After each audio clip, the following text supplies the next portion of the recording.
Good morning, hello প্রিয়ন, সবাই কেমন আছেন? আশা করছি সবাই ভালো আছেন। তো সকালে তোড়জোড় শুরু, সকালে নাস্তা বানাচ্ছি। এখানে রুটি ভাজছি। দেখুন সব কয়টা রুটি কিন্তু আজকে ফুলকো ফুলকো হয়েছিল। তো আমার এখানে রুটিগুলো ভাজা শেষ। এখন রুটি দিয়ে খাওয়ার জন্য এখানে পটল আর আলু ভেজে নিচ্ছি, সাথে একটা ডিম ভাজি করছি।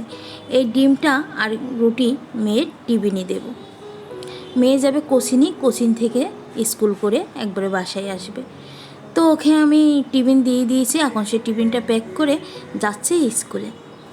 সব কাজ বাজ সেরে দুপুরে কী কী রান্না করব সব গুছিয়ে নিয়েছি। আসলে সব কিছু গুছিয়ে হাতের কাছে থাকলে রান্নাটা সহজ হয়ে ওঠে। তো এখানে আমি পাঙ্গাস মাছ নিয়েছিলাম, ভুনা করব, আর ধুন্দুল কুচাই নিয়েছি, ভাজি করব, আর সাথে মলা মাছ দিয়ে আলুর চচ্চড়ি। মলা মাছ দিয়ে আলু চচ্চড়ি খেতে বেশ ভালো লাগে।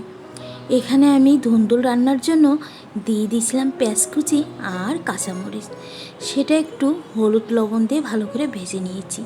তারপরে ধুন্দুলটা দিয়ে দিয়েছি। দেখুন এতে কিন্তু আমি কোনো জল দেই নাই। ধুন্দুলে কিন্তু অনেক জল বের হয়।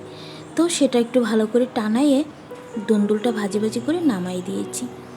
আর এদিকে আমি পাঙ্গাস মাছটা ভুনা করব। তো এখানে পেঁয়াজ কুচি, রসুন বাটা, আদা বাটা, জিরে বাটা, হলুদ লবণ আর মরিচের গুঁড়া দিয়ে ভালো করে কষাই নিয়েছিলাম। আসলে পাঙ্গাস মাছটা কিন্তু ভালো করে কষাতে হয়, ওর একটা যে স্মেল থাকে সেটা কষানোর জন্য আর অতটা থাকে না। তো যাই হোক, আমার পাঙ্গাস মাছটা ভালো করে কষাই দিয়ে দিয়েছিলাম ঝোল আর কিছুটা কাঁচামরিচ। তো নামানোর আগে একটু গরম মশলা দিয়ে দিয়েছি। এখন রান্না করব ছোটো মাছের চচ্চড়ি। এই পাতিলটায় যখন আমি রান্না করি একজনের কথা আমার মনে পড়ে।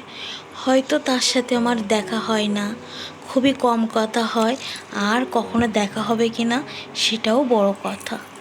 কিন্তু তার দেওয়া এই জিনিসটা আমার তার কথা কিন্তু বারবার মনে করায় দেয়। আসলে কারোর কিছু দেওয়া, সেটা দামি কিংবা কম দামি হওয়া, সেটা কিন্তু বেশি বড় কথা না।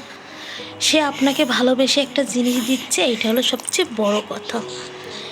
আমি একদিন তাকে বলছিলাম যে এই কড়াইতে মাছ ভাজা করতে খুবই ভালো হয়, তাই না? সে কড়াইতে বেশিরভাগ সময় মাছ টাছ ভাজা করতো। তো আমার দেখে ভালোই লাগতো। তো আমি তার সাথে শেয়ার করাতেই সে আমাকে একটা কিনে আমার বাসায় দিয়ে যায়।